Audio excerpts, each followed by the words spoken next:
Assalamualaikum warahmatullahi wabarakatuh. Waalaikumsalam warahmatullahi. Kawan-kawan yang saya hormati, selamat datang pada podcast Gerutas. Baik Pak Puan. Jadi kita udah mendapat gambaran bahwa proses globalisasi itu sebetulnya bukan berarti menyamakan semua di berbagai penjuru dunia gitu kan ya. Makannya harus semua burger, kira-kira gitu kan ya. Sehingga pendidikan harus juga begini, sama. Contohnya umpama tadi saya katakan, Amerika sendiri merasa bahwa pendidikan dia harus berubah, karena mereka sudah kalah bersaing dengan pendidikan di Cina, Jepang, bahkan Korea Selatan sekalipun. Di Timur Tengah juga begitu. Timur Tengah yang sangat dominan katakanlah dipengaruhi oleh Islam menghadapi kenyataan juga ya kapitalisme berkembang. Dengan kapitalisme juga mereka belum cukup, masih pengen melakukan perbaikan lagi, apalagi secara ekonomi kan di Arab Saudi sendiri sudah tahu cadangan minyaknya juga nanti bakal habis. Nah apalagi kita di negara-negara dunia ketiga barangkali gitu.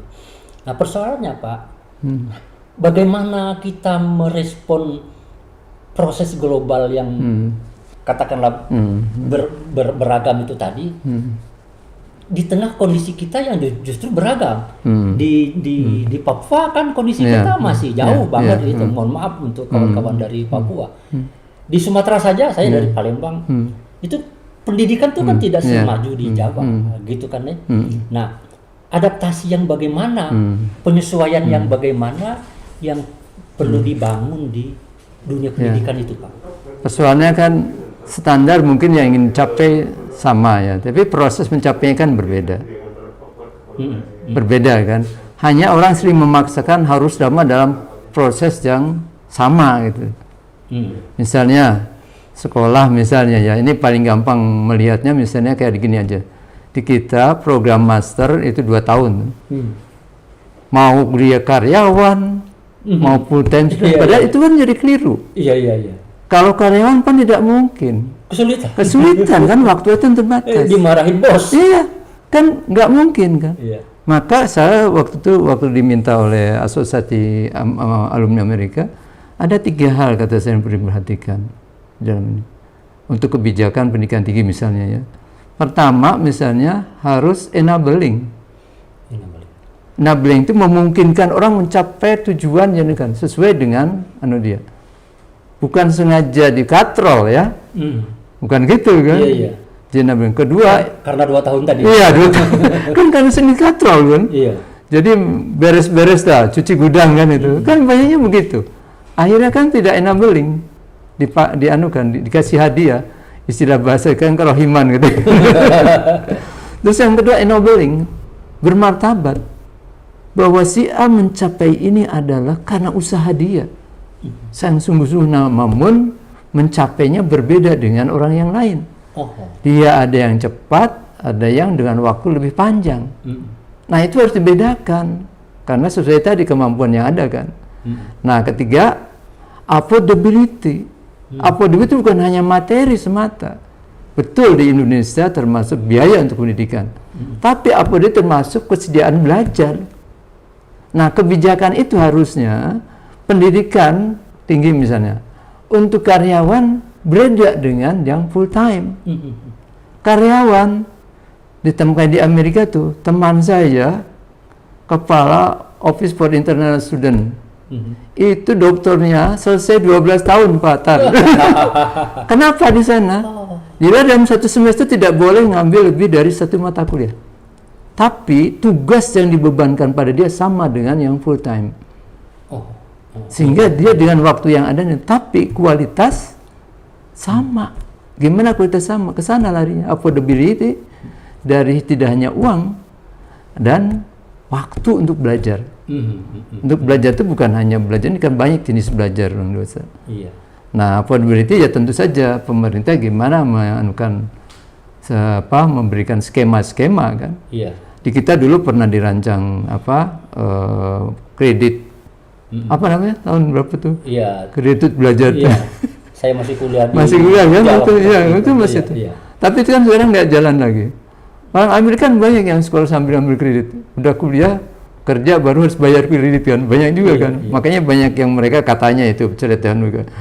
Laki-laki tuh ada nikahnya agak lambat tuh memenuhi buruhnya orang sana. Memenuhi itu hutang-hutangnya sendiri.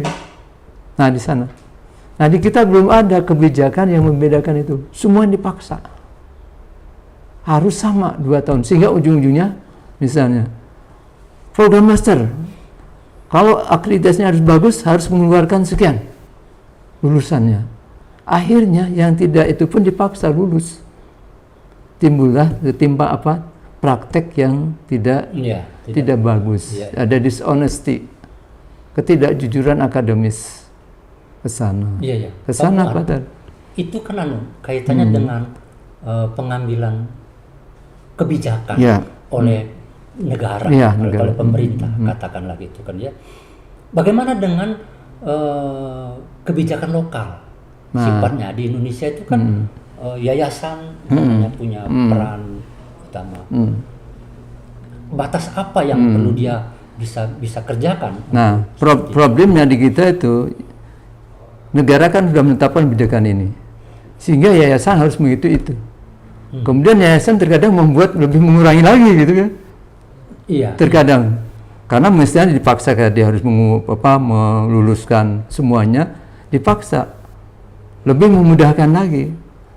Harusnya tidak begitu, ada otonomi kan, tapi dengan paksaan itu tidak boleh harus ini, kalau enggak kemudian nilai akreditasi dikurangi. Persoalan kan gitu, takut dikurangi kan. Akibat dikurangi akreditasi turun kan, nanti yang mau belajar kan sedikit, ujung-ujungnya nanti ke economic gain kan. Ini persoalannya gitu loh. Harusnya yang kemarin kita diskusikan kayak di negara Skandinavia, sekolah sampai perguruan tinggi gratis. Kita belum bisa seperti itu, sehingga malah dipacu orang bisa mencapai kemampuan yang maksimal. Tidak harus asal-asalan gitu. Jadi kita asal-asalan. Dengan kondisi kita itu berarti bahwa output lembaga pendidikan akibatnya tidak kompetitif dengan output pendidikan secara global. Ke sana. Jadi begitu ya. Iya.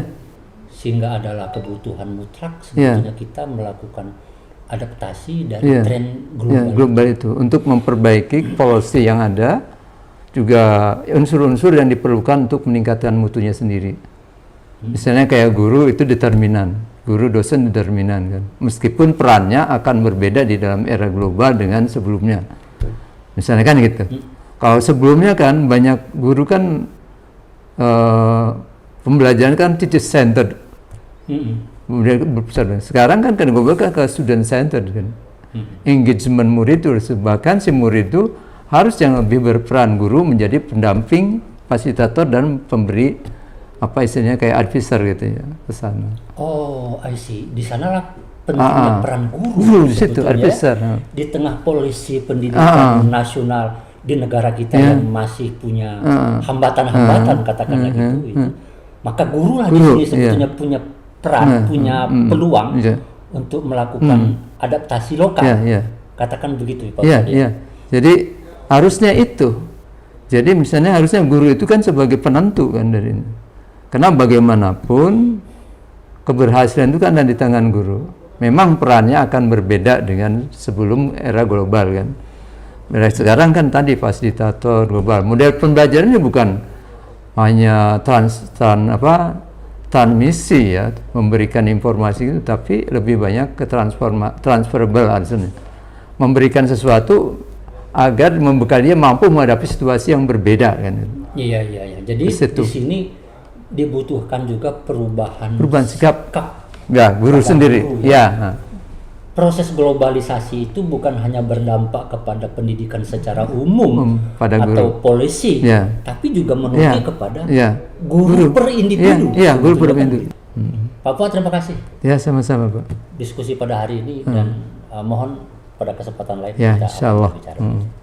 Kawan-kawan sekalian, terima kasih juga sudah mengikuti diskusi bersama Pak Fuad, dan jangan lupa nanti pada kesempatan diskusi yang akan datang. Wassalamualaikum warahmatullahi wabarakatuh. Waalaikumsalam.